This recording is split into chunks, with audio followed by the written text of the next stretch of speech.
Hello, this is Michael Ballard with the Ridge Art Preservation Organization on the road between Swedes Cut and the National Forest Inn.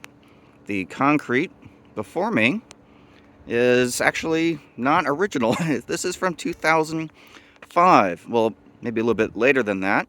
In January of 2005, there was a major rainstorm that struck the Los Angeles area, causing large landslides. You can see the headscarp to that slide at the top of the screen.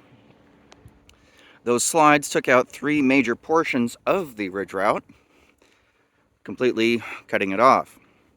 The Ridge Art Preservation Organization, in conjunction with the Forest Service and the United States Department of Transportation, managed to get this done. This is a section of rehabilitated roadway, built mostly to spec.